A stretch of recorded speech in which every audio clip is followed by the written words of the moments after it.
Sabemos que podemos encontrar la carga distribuida en una región. Sabemos que podremos tener carga distribuida en una línea con una densidad de carga lambda, una carga distribuida en una superficie con una densidad sigma CH o una carga distribuida en un volumen con una densidad ρ CH. Esa carga, si ya pasamos a considerar que no hay un efecto o una condición estática, sino que esa carga se mueve, el movimiento, resalto que puede ser de dos formas. Número uno, lo que suele llamarse una corriente de conducción. En ese sentido, una corriente de conducción era el ejemplo que se colocaba inicialmente de tener un material conductor, tener el efecto de un campo externo, tener un electrón de valencia, es decir, de esos electrones en los conductores que están en las últimas capas y que pueden ser arrancados y por lo tanto están en movimiento a lo largo de un circuito. Y claro, tendríamos que tener un campo eléctrico, en este caso, si el campo eléctrico E, dado por una diferencia de potencial, permite la circulación, el movimiento de ese electrón, entonces el movimiento de ese electrón va a ser en este sentido, dado que el campo va en dirección contraria. Recordemos que la carga de electrón es negativa. Pero claro, no, este movimiento no debería estar limitado por la frontera del conductor. Es decir, no es que el electrón va a llegar hasta acá y ahí se detiene, ¿no? Claro, para que el movimiento se mantenga, pues tiene que estar en una circulación constante, ya sea en una primera opción en un circuito. Tendría que haber trayectorias cerradas para que esté moviéndose a lo largo de todo ese circuito. Entonces, eso es una corriente de conducción. Simplemente consideramos en conductores carga, electrones, o portadores de carga, si lo quieren, se suele llamar en algunos textos, portadores electrones que se mueven debido a la influencia del campo externo. Y segundo, podría ser algún tipo de distribución de carga, quizás de un caso bastante simple, carga distribuida en esta región, que pues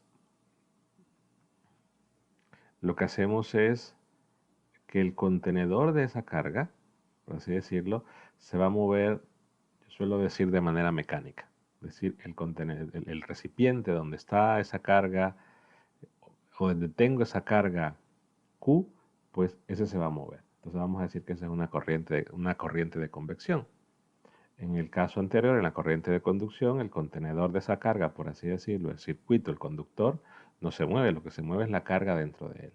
En el otro, que podemos establecer que podría ser un conductor, podría ser un dieléctrico, podría ser cualquier situación donde tengamos un material con cierta carga y ese se mueve de forma mecánica. Entonces, esa es la corriente de convección. En la corriente de conducción, lo que hay que tomar en cuenta es que, claro, lo que se mueve es la carga negativa, los electrones. Entonces, en muchos textos se suele hablar de una corriente convencional, es decir, digamos que esta es una porción de conductor.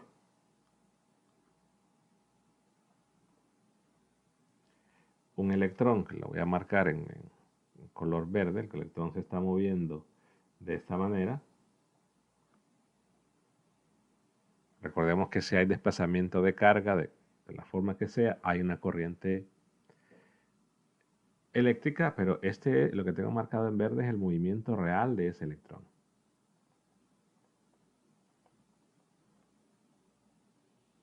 O sea que la carga negativa se mueve en este caso hacia la derecha. Entonces, la corriente convencional, en general, no solamente para corrientes de conducción, sino para corrientes de convección también en general, la corriente convencional es la dirección del movimiento de la carga positiva.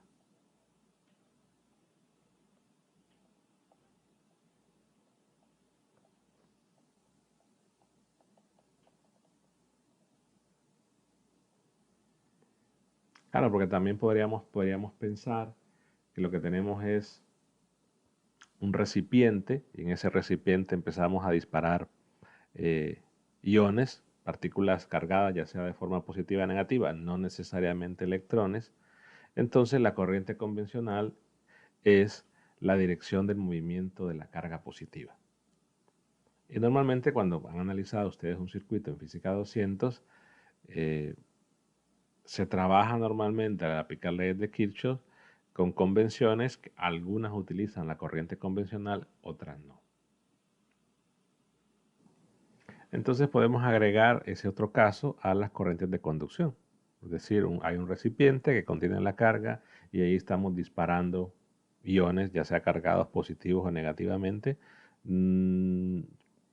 por, digamos, efectos de alguna influencia externa, ya sea un campo eléctrico, etc.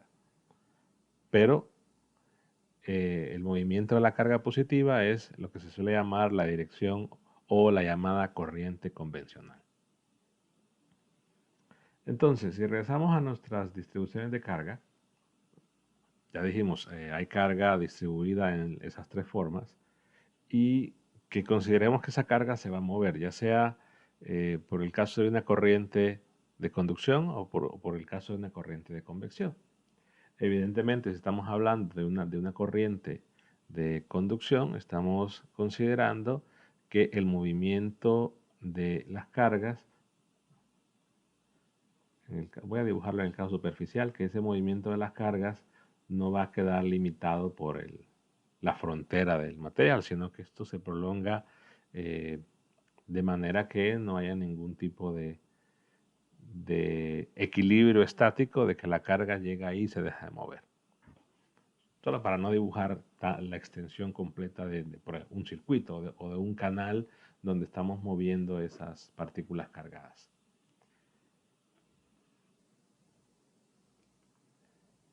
En la simulación anterior se consideró que para el caso de electrones el movimiento de los electrones es bastante aleatorio, aunque lo hemos representado casi siempre cuando tenemos un conductor o un electrón dentro de él, hay un campo externo que el electrón se mueve en línea recta. Eso realmente no ocurre, lo vimos en la animación en el video anterior. Por lo que podemos considerar, analizar lo que sucede en una porción de la superficie. Voy a llamarle delta A. Queremos ver lo que sucede en una porción del volumen, delta B, o puedo usar tau, y qué sucede en una porción de longitud, llamémosle delta L. Y claro, definir lo que vamos a llamar como densidad de corriente,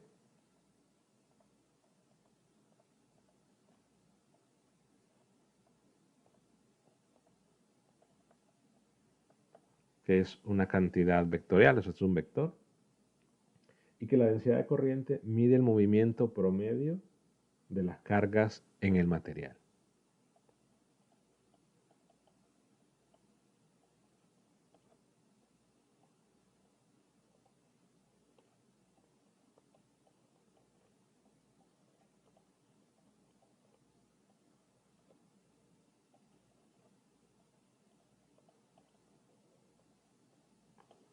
En ese sentido, podemos colocar el ejemplo, lo voy a hacer directamente para el volumen, es decir, yo tengo ese volumen, en el caso de la distribución volumétrica, digamos que va a ser un volumen muy pequeño, y en ese volumen, claro, tengo elementos de carga o cargas que se están moviendo, contenidas en ese volumen y que las cargas pues tienen direcciones en principio diferentes en cada lugar dentro de él. Entonces, ese pequeño porción de volumen encierra diversas cargas que podemos decir, llamarles qué sé yo, que tengo la carga Q1 y tengo que la carga Q1 tiene una velocidad 1, que tengo la carga Q2 y tengo una velocidad 2, etcétera. Pero que dentro de ese pequeño, perdón, aquí sería volumen, hay diversas cargas o diversos diferenciales de carga y en cada punto del espacio podría haber una velocidad diferente. Entonces, la densidad de corriente lo que me va a medir es ese movimiento promedio. Y podemos pensar una analogía a la cantidad de movimiento en física 100. En ese sentido, yo puedo hablar de un promedio diciendo que voy a tomar el producto de cada carga por su velocidad. Ven que esta cantidad es parecida a la cantidad de movimiento, puesto que la cantidad de movimiento era masa por velocidad. Entonces multiplico cada carga dentro de ese volumen por velocidad.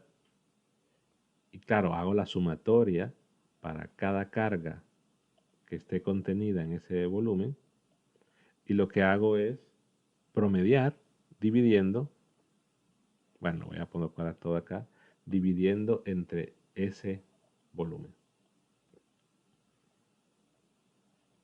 Entonces estoy midiendo, es una especie de promedio, pero estoy promediando este efecto. Que vamos a ver que este efecto es muy importante, carga-velocidad, en el caso de electrodinámica. En el caso electrostático, lo único que nos interesaba para una distribución era cuánto era el diferencial de carga en una distribución. Que claro, que podría ser lambda por ddl, podría ser sigma por dda, podría ser rho por d de tau. Pero el efecto fundamental en el caso electrostático es el diferencial de carga o la carga en sí. En el caso ya de movimiento tengo ese efecto combinado, carga por la velocidad de la carga. Entonces por esa razón mido ese efecto promedio y el promedio lo hago dividiendo entre el volumen de esa región y a eso le llamo una densidad de corriente. En este caso, una densidad volumétrica de corriente, J.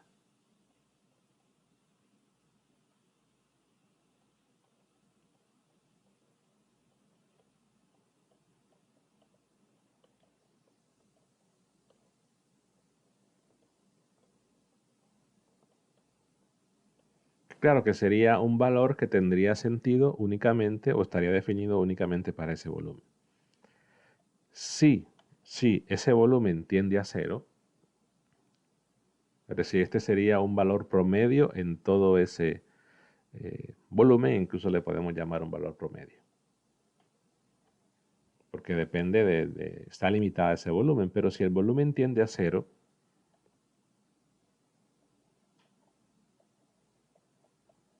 es decir, lo que trato de ver es esa densidad volumétrica de corriente. Se entiende que es volumétrica porque estamos relacionando ese promedio de cargas en ese volumen y ese efecto carga-velocidad. Si ese volumen tiende a cero, lo que va a suceder es que ya no va a ser una densidad promediada en esa región, sino que se va a convertir en una densidad de corriente en un punto, porque ya ese volumen se convierte en un punto. Entonces, lo que sucede es que al tener un volumen muy pequeño y hablar de una distribución, porque en realidad aquí estaríamos considerando que si es una distribución, en vez de ser carga, sería un diferencial de carga. Cada Q aquí representa un diferencial de carga. Entonces, si ese volumen es muy pequeño, básicamente tendríamos un único punto. La sumatoria lo pueden pensar, transformarla en una integral, pero hay que ver cómo relacionar este volumen. Al final lo que tienen que ver es que tendríamos una relación en ese punto de la carga por ese volumen. Y en este caso, carga sobre volumen, pues es justamente la densidad volumétrica de carga. Entonces, haciendo esa aproximación, sin justificar tanto, pero se puede hacer un poco más formal, podemos decir que ya esa densidad volumétrica de corriente en un punto es la relación de la densidad volumétrica en ese punto por la velocidad que tenga el punto en sí. No estamos hablando ya de, de la carga en sí, porque, bueno, podemos considerar que si es el volumen, estoy diciendo, bueno, en este punto hay una velocidad v, en ese punto puedo asociar un diferencial de carga, pero básicamente ese diferencial de carga está siendo ya asociado al dividir entre el volumen como la densidad de carga. Entonces, esta es una información puntual. Quiero la densidad volumétrica de corriente en un punto, multiplico por la velocidad en ese punto, claro, dentro de mi distribución, en este caso volumétrica, y esa densidad, que recordemos que la densidad puede ser variable o constante, es una densidad que tiene que evaluarse en ese punto. Y esa sería entonces en lo que la definición de una densidad volumétrica de corriente. Si pasamos ahora a considerar los otros dos casos de una distribución superficial y una distribución lineal, lo que cambiaría es que mido ese promedio, en el primer caso sería en un área, y en el otro caso mido ese promedio en una longitud. Y hago la multiplicación de carga por velocidad para todas las cargas dentro de esa área o dentro de esa longitud, y la diferencia está acá en que vamos a dividir entre el área y entre la longitud, y tendríamos una densidad, en el primer caso, superficial de corriente, y en el segundo caso, una densidad lineal de corriente, para darle sentido a la nomenclatura. Entonces, yo puedo considerar después, por ejemplo, la expresión de la densidad superficial sería carga por velocidad de cada carga para todas las cargas en ese volumen, en esa área, perdón, dividido entre esa área. Y sería una K promedio. La K es la densidad superficial de corriente.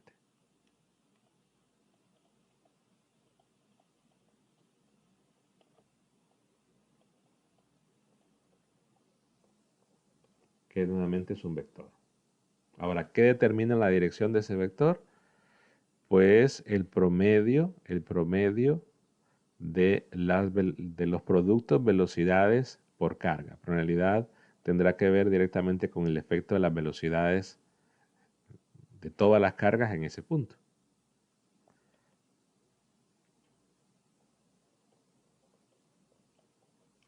Si tomamos la misma idea de considerar que esa área, que le voy a llamar delta de área, tiende a cero, tendríamos ya una información puntual.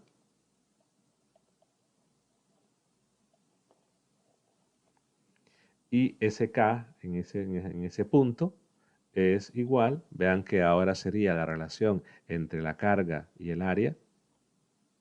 Eso es básicamente la densidad superficial de carga. Entonces K vector en un punto específico es la densidad superficial, sigma CH, multiplicada por la velocidad de ese punto. La misma historia podríamos utilizar para el caso lineal, solo que sería aquí un delta de L, y para obtener el valor instantáneo tendríamos que considerar que ese delta de L tiende a cero. Pero esa definición nos permite hablar de la densidad lineal de carga, que sería entonces considerar todo este efecto, todas las cargas que pertenecen que están en esa porción delta L, el producto de carga-velocidad dividido entre la longitud. Y eso le vamos a llamar I vector, que es la densidad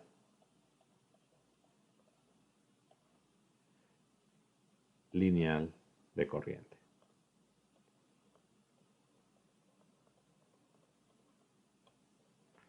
si hacemos que delta L tiende a 0, entonces el I vector sería igual a la densidad lineal lambda multiplicado por la velocidad. Entonces, las tres son densidades de corriente instantáneas o puntuales, si lo quieren decir así, más bien digamos puntuales. Instantáneas, no vamos a entrar en detalle todavía, dependencia del tiempo, sino que son densidades puntuales, y digo instantáneas porque hay una diferencia de hablar de un valor promedio a hablar de un valor instantáneo, pero instantáneo se refiere a puntual, en un punto, o sea que no estamos promediando en una región, sino que estamos ya considerando en un punto específico.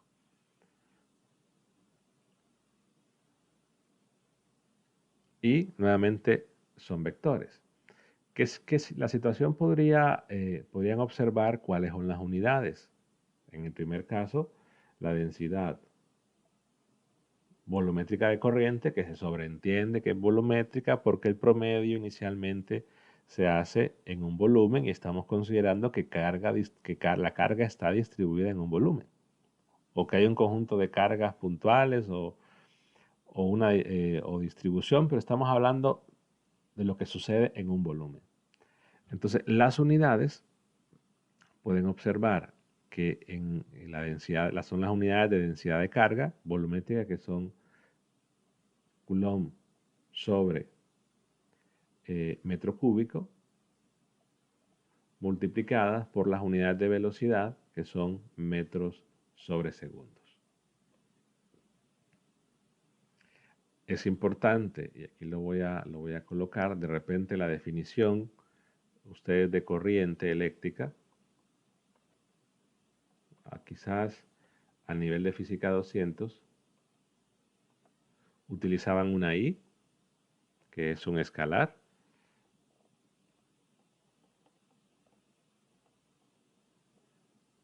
Veamos que tenga un I vector, que hay que establecer diferencias porque no es lo mismo. Y que ese I era la razón instantánea de cambio de la carga respecto del tiempo. Solo que esta definición, al menos lo que se analizó en física 200, tiene únicamente que ver con el caso esto, con una distribución de repente lineal o con cargas moviéndose en un conductor que para fines prácticos es tan pequeño que puede ser considerado como una distribución volumétrica, solo que de un tamaño muy pequeño. Quizás cuando colocaban los circuitos o cuando inicialmente definen la densidad de corriente, que solo definen la densidad J en la 200, consideran el caso volumétrico. El tamaño se considera, se toma en cuenta, pero cuando ya están con los circuitos, ya lo ven directamente como que fuera una distribución lineal, o que el tamaño del conductor es completamente despreciable para fines de aplicación de las leyes de Kirchhoff.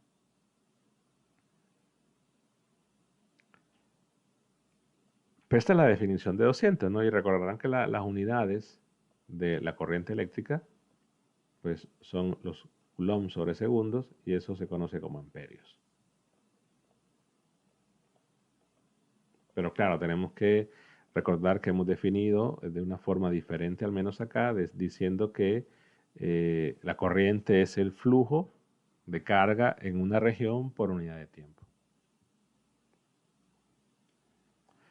Si regresamos a esa definición entonces de las unidades, lo que podemos observar es que las unidades de J, yo la puedo escribir como aquí tengo Coulomb sobre segundos, estos son amperios. Por lo tanto, yo puedo decir que las unidades de J son amperios sobre metro cuadrado. Por la misma razón, puedo decir que las unidades de K son amperios sobre metro. Y por la misma razón, puedo decir que las unidades de I son directamente amperios. Entonces, aquí es donde surge la pequeña confusión en cuanto a densidad de qué tipo es y unidades de qué tipo tengo.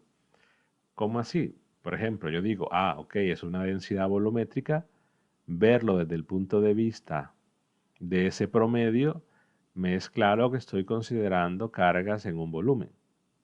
Entonces, de ahí viene la palabra volumétrica. Ahora, las unidades, por el arreglo que se hace para dejarlos por amperio, las unidades me está quedando metros cuadrados. En el caso de la superficial me quedan metros y en el caso de la lineal no me quedan unidades. Entonces, eso tiende a confundir a los estudiantes. Es decir, el significado de densidad, ¿por qué se llama densidad volumétrica, superficial o lineal?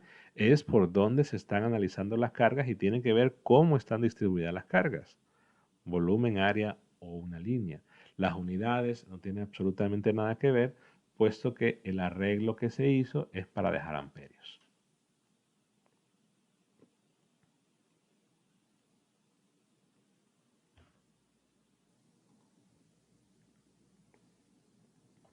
Ahora veamos ya directamente la definición de corriente como flujo.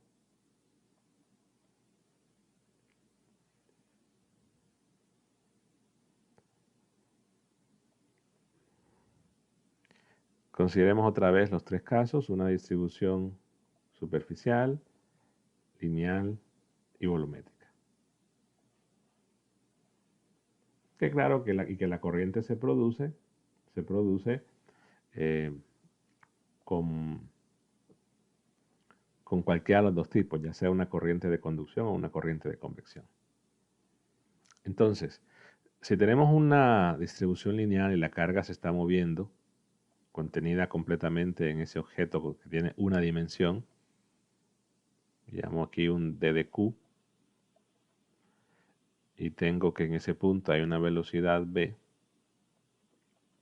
entonces el flujo lo voy a medir en un punto, es decir, cuánta carga está atravesando ese punto.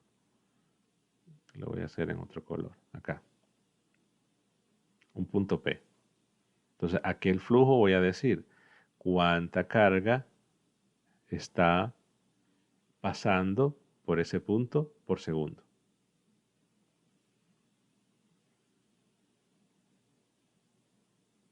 La situación es que podemos considerar la idea de medir el flujo a través de la densidad, o sea que en este caso los flujos, para medir la corriente es el flujo de la densidad de corriente.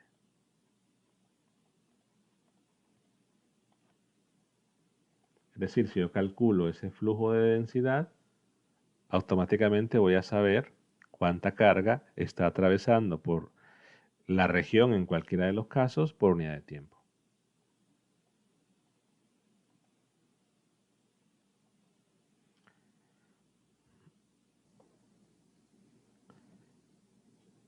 Lo que sucede es que un flujo tiene que ver con una integral, ¿no? del campo vectorial por algún diferencial. Pero en el caso de medir un flujo por un punto, entonces es básicamente la densidad. O sea, recordemos que la densidad tiene que ver, un flujo tiene que ver con un producto eh, de un campo vectorial por algún diferencial. Tendríamos de repente un flujo por un área, el flujo en una superficie y el flujo en un punto. Pero es que el flujo en un punto no sería ni una integral. Entonces directamente ese flujo, y para el flujo utilizamos la letra I, que esa es la corriente, ¿no? La corriente es el flujo sobre la región y es una diferencia importante entre corriente y densidad lineal de corriente. Usamos la misma letra porque en el caso de la distribución lineal coinciden ambas, es decir, que el flujo, en este caso, el flujo, que es I, o si quieren usar una letra minúscula, lo pueden hacer para evitar la confusión, pero el flujo que es I sería en todo caso la magnitud de ese vector, porque recordemos que el flujo, la corriente es un escalar. Aquí la densidad es el vector. Pero por eso se usa la misma letra, porque en el caso de una dimensión, en el caso de una dimensión, eh, En el caso de una dimensión, básicamente coinciden las dos. El flujo sobre ese punto, cuánta carga pasa por ese punto por unidad de tiempo, es igual a la densidad, pero como es un escalar, entonces debo tomar la magnitud. En realidad no es tanto como una magnitud, porque la voy a poner entre comillas, porque en final de cuentas el único efecto en magnitud que se va a tener es con la velocidad. Ahora, ¿por qué dejarlo en el sentido de que de no tomar el valor absoluto de lambda? Bueno, porque es que al final de cuentas, recuerden que dependerá la dirección del movimiento de la carga, depende cómo se va a mover. De repente yo puedo decir que hay un flujo o que hay carga eh, vista desde acá, hay carga que está saliendo de ese punto o hay carga que está entrando. Entonces hay dos signos. Esas consideraciones de signos no se van a dar directamente con la rapidez, porque aquí estamos tomando la rapidez, sino va a tener una gran importancia saber hacia dónde se está moviendo la carga y qué signo va a tener la carga. Entonces, por esa razón, la magnitud en ese flujo en un punto solo se va a tomar a la velocidad. Entonces, esa es la diferencia. Recordemos que esto dijimos que se llama corriente o intensidad de corriente, que es un escalar, y esto es únicamente el vector para el caso de la densidad de corriente lineal. Es más, para establecer una diferencia le puedo hacer una I rara ahí, de repente una I así, para que no haya confusión en cuál es el vector y cuál es el escalar.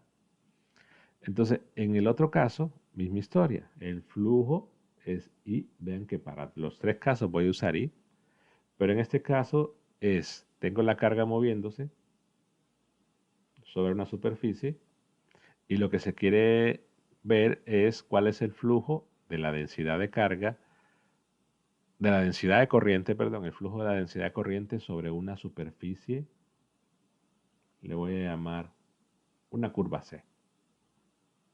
Es decir, sería lo lógico, es decir, la carga se mueve en esa superficie, quiero ver o tener una medida de proporción de cuál es la cantidad de carga que está pasando por la superficie.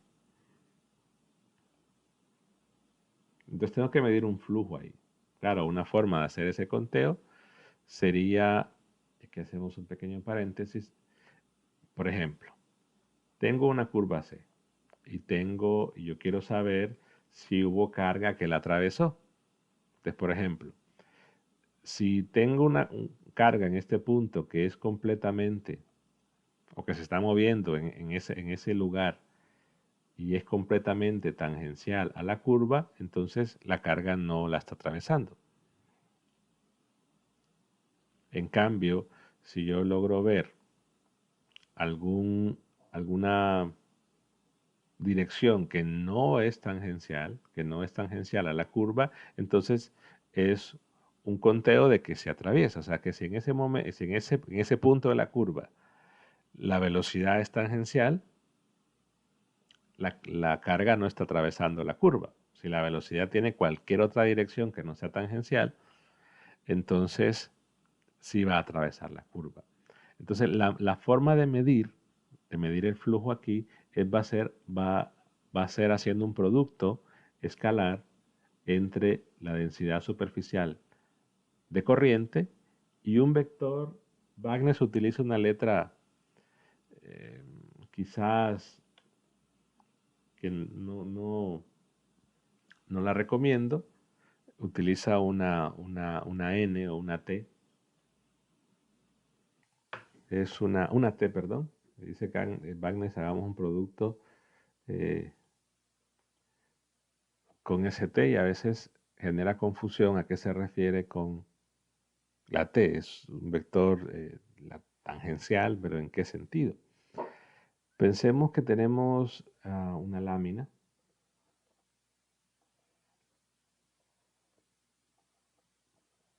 y que La carga se está moviendo sobre esa lámina. Y nosotros queremos medir el flujo sobre esta curva. Recordemos que la curva, y cuando, como cualquier caso en 321, si me piden el flujo sobre una área, que fue el caso que vieron en 321, es esa área donde me están pidiendo el flujo, es una superficie imaginaria que me dan solo para medir el flujo ahí. Igual acá. Esa curva no es una distribución de carga, simplemente es una curva que se me da para ver cuál es el flujo sobre ella. Entonces, si la carga, por ejemplo, se está moviendo en este sentido, podría haber direcciones un tanto diferentes. Ese vector es tangente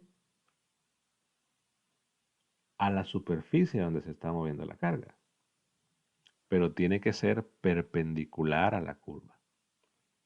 Entonces yo prefiero utilizar la idea de normal para medirlo, y se va a sobreentender que es un vector normal a la curva, pero tangente a la distribución.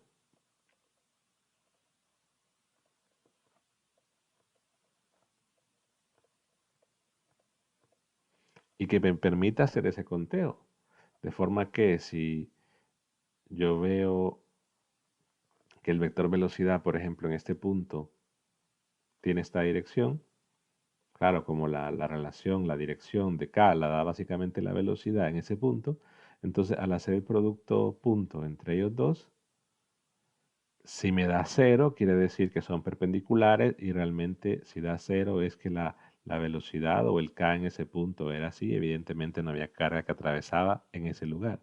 Pero si ese producto punto no me da cero, es que básicamente el vector velocidad no es tangente y por lo tanto carga está atravesando la curva. Pero establezcamos esa diferencia.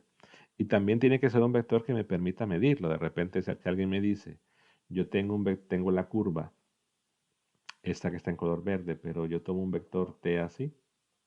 Ah, es un vector tangencial, perdón, normal a la curva,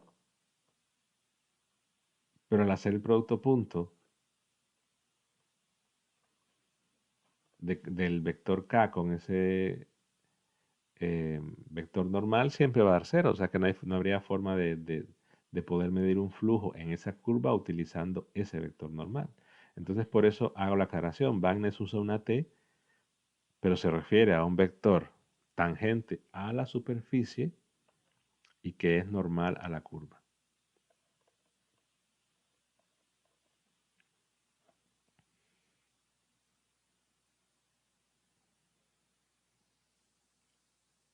Luego definimos el flujo como una integral a lo largo. O sea, lo que vamos a hacer es sumar todas las contribuciones, cada una de las contribuciones a lo largo de esa curva C del producto escalar entre el vector normal que hemos definido antes, y sería aquí un diferencial de línea. Evidentemente es el diferencial de línea de la curva, y esto es un escalar. Y en algunos casos se suele tomar un valor absoluto que lo pueden omitir. Es igual a lo que decíamos antes, que tendremos que eh, decir si estamos viendo cuánta carga, por así decirlo, entra de un lado o cuánta carga sale. Hay que ver, me están pidiendo el flujo de carga que está saliendo de eso o la que está entrando. Entonces, por esa razón, eh, es que se toma el valor absoluto para establecer esa diferencia entre lo que entra o sale. Yo generalmente no se lo coloco. Calculamos el flujo. Dependiendo cómo tomen el normal, por ejemplo, si yo estoy tomando el normal de este lado, pues lo que estoy midiendo es el flujo que está saliendo. O sea, que está pasando de acá hacia allá. Ese es el flujo que estoy midiendo. Ahora, si yo tomo el normal para el otro lado, lo que estoy midiendo es el flujo que está yendo de acá para allá. Y ese es el jueguito de los signos que aprendieron en los flujos, pero ustedes en 321 o en 321 únicamente lo hicimos para superficies. Entonces, ese vector o ese valor absoluto, yo lo suelo omitir.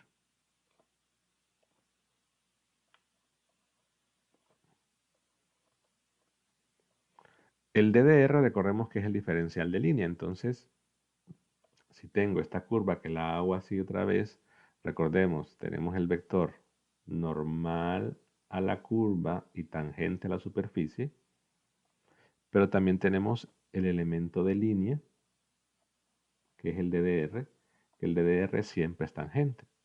Entonces se va a necesitar ese vector normal para hacer el producto punto y se va a necesitar la magnitud de ese vector para integrar. Y eso es lo que tenemos acá.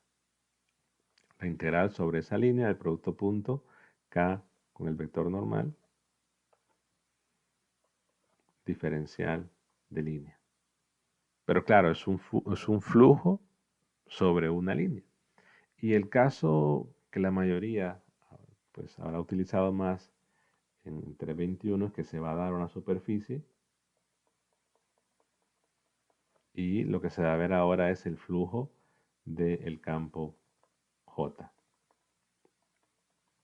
Y este sí es el flujo habitual que se ve en 321, que es la integral de superficie sobre la superficie S del producto punto entre el J y el diferencial de área. Y recordemos que el diferencial de área es un vector perpendicular a la superficie en ese punto.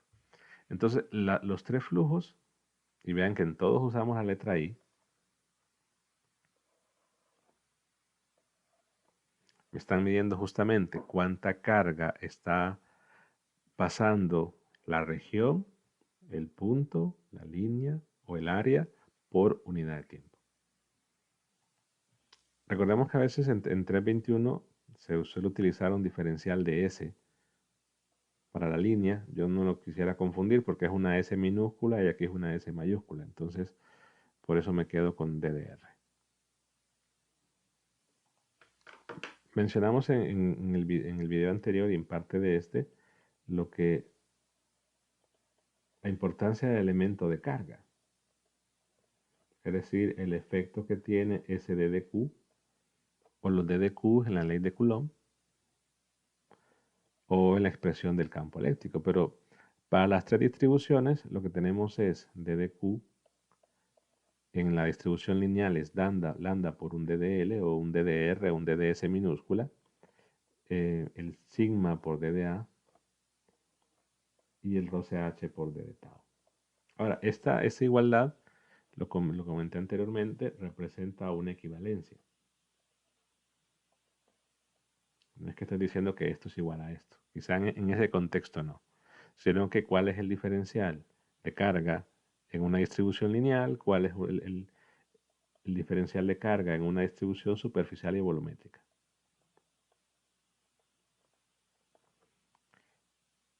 Pero aquí el elemento importante en todas las leyes, que quizás más adelante se va a entender, momentáneamente en el capítulo 12 no se utiliza, solo se define lo que es el elemento de corriente.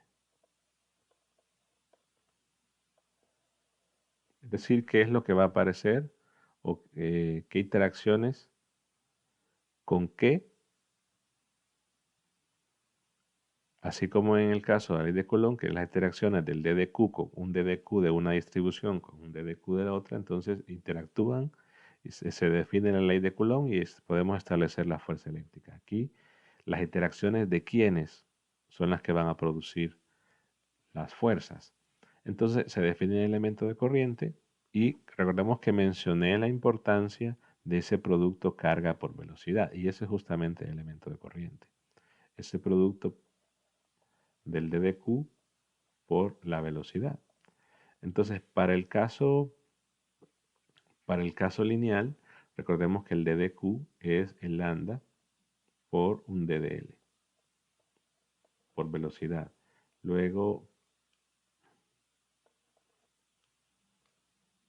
para el caso superficial, dq es sigma ddh dda por velocidad. Y para el caso volumétrico es rho dd tau por velocidad. Si hago un pequeño arreglo, podemos observar que el producto de densidad por velocidad es el J vector diferencial de tau. Que el producto sigma por velocidad es K por diferencial de área y que el producto lambda por velocidad es le voy a poner así la I doble para diferenciarla con la otra de dl. Entonces, esos son los llamados elementos de corriente, que esa igualdad lo que representa es una equivalencia. Entonces van a ser los diferenciales que van a interactuar en la definición posterior de la fuerza entre elementos para los cuales tenemos carga en movimiento.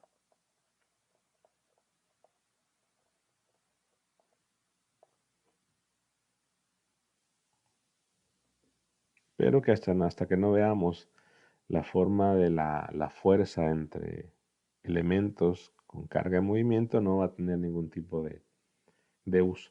O sea que hasta el capítulo 13 vamos a utilizar los elementos de corriente.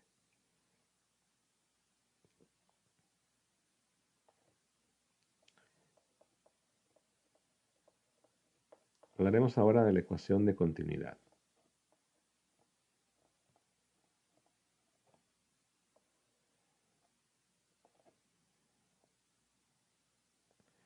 Imaginemos que tenemos una distribución volumétrica. Es un volumen y hay cierta carga dentro.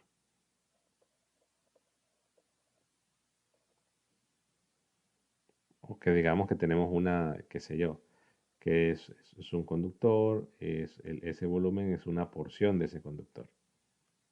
Lo que queremos ver es que por alguna razón la carga va a salir o va a atravesar las fronteras de ese volumen.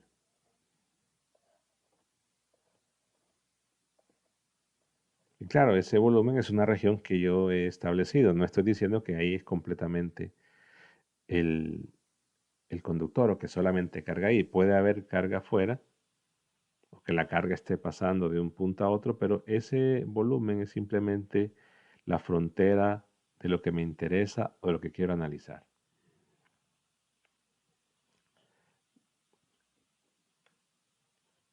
Es una superficie cerrada, eso es importante. Entonces, si quiero medir eh, el flujo de carga y estoy considerando que la carga va completamente hacia afuera o que hay parte que está entrando o está saliendo, pero digamos que va hacia afuera completamente, que por alguna razón toda la carga es sacada de ese volumen. Entonces, la corriente, que es el flujo de carga sobre el área, recordemos que al ser una distribución superficial tenemos un vector J y lo que estamos midiendo es el flujo sobre el área de ese volumen. Cuánta carga está atravesando el área, el área que encierra ese volumen. Entonces, esa corriente es la integral, en este caso cerrada, del producto punto de J y el diferencial de área. Evidentemente un diferencial de área que apunta hacia afuera, dado que es una superficie cerrada porque encierra un volumen. Como estoy considerando que es una carga dentro que va a salir, en este caso vean que estoy colocando el diferencial en este sentido, entonces básicamente esto lo que me está midiendo es lo que fluye hacia afuera.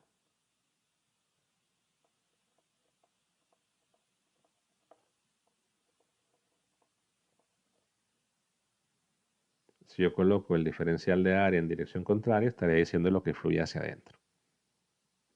Esa es la importancia del diferencial de área. Entonces, la carga que está atravesando hacia afuera de la región por unidad de tiempo tendría que ser igual a la razón instantánea de la carga que tengo dentro. Es decir, hay una carga inicial Q contenida ahí.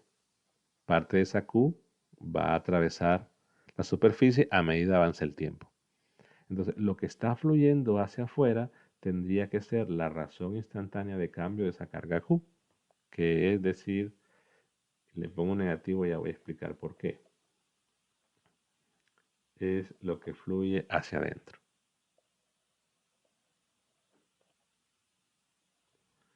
O sea que lo que estoy diciendo es que la razón de cambio en lo que está disminuyendo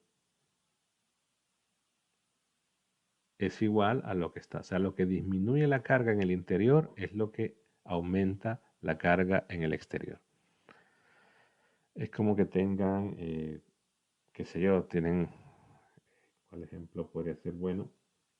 Tienen, qué sé yo, 10 lempiras en su bolsa y cada vez van metiendo la mano y van sacando 10. Entonces lo que va aumentando el dinero que van colocando fuera es lo que va disminuyendo el dinero que tienen dentro. Entonces, justamente el negativo representa eso, dado que es una disminución de lo que hay dentro. Este simplemente es un balance y es básicamente el principio de conservación de la carga. ¿Por qué? Porque lo que se está perdiendo en un lado se está ganando en el otro. No podría haber decir que aquí está saliendo carga de la superficie o atraviesa carga de la superficie y esto no cambia. Esto debe cambiar. ¿Por qué? Porque de ahí no estoy tomando la carga y la estoy sacando, a menos que esté entrando carga por otro lado que me mantenga constante, pero eso no está ocurriendo. Entonces, esta ecuación es básicamente el principio de conservación de la carga.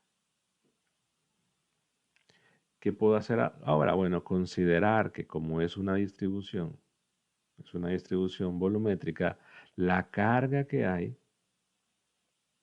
yo la puedo calcular como una integral. Voy a sacar la derivada. Yo la calculo como la integral de la densidad volumétrica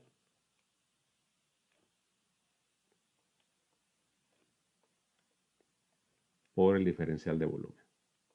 Claro, no sé si la densidad de carga puede ser variable o constante, entonces lo tengo integrando. Como la integral es respecto a la posición, no con respecto al tiempo, entonces la derivada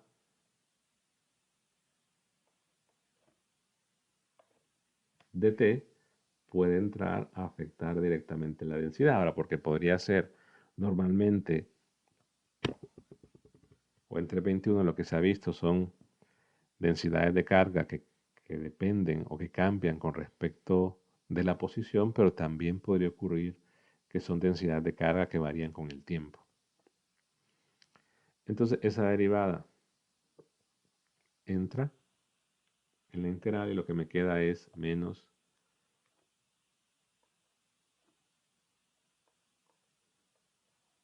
la integral de la derivada parcial de la densidad respecto al tiempo. Ahora, ¿por qué es una derivada parcial? Porque es que acabo de decir que la densidad puede ser una derivada de la posición, puede ser una función de posición o puede ser una función del tiempo.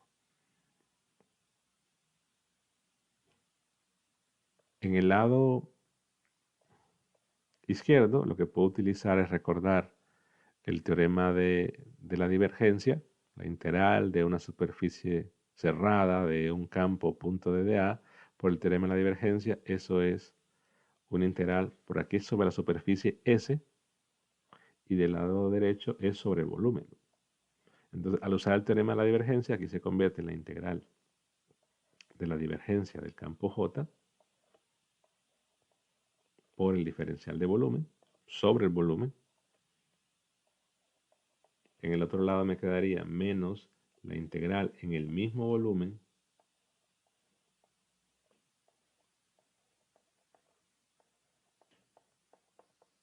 y lo que puedo hacer es, dado que ambas son integrales en el mismo volumen, puedo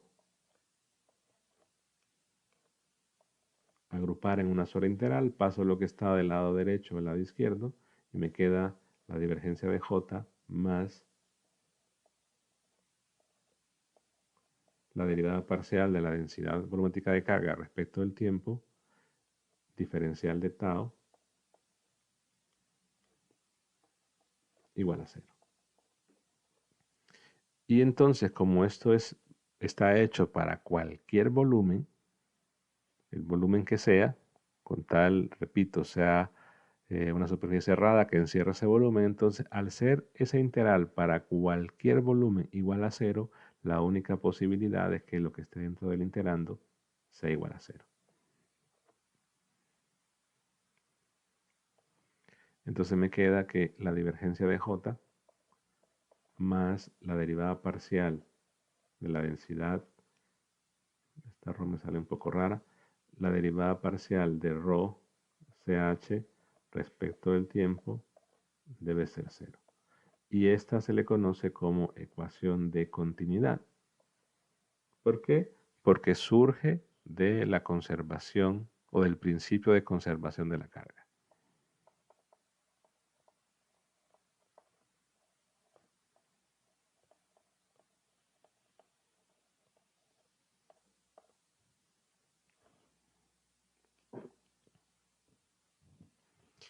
Un punto importante de resaltar de esa ecuación de continuidad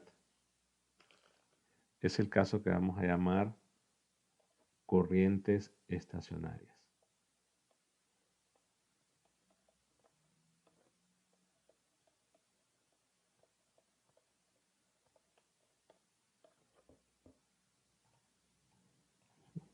Llamado también caso estacionario.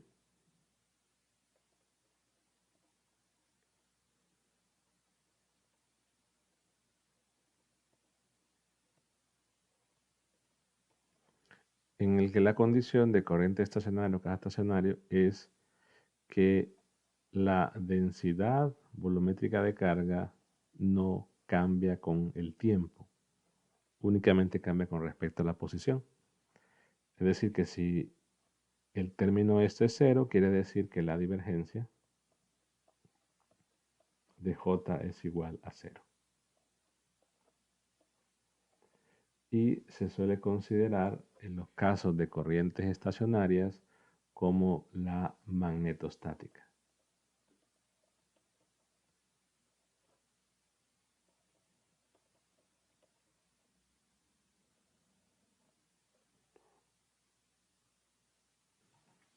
Y quizás aquí la única explicación o el sentido para esa frase es que las densidades de carga no están variando con el tiempo. La carga se está moviendo.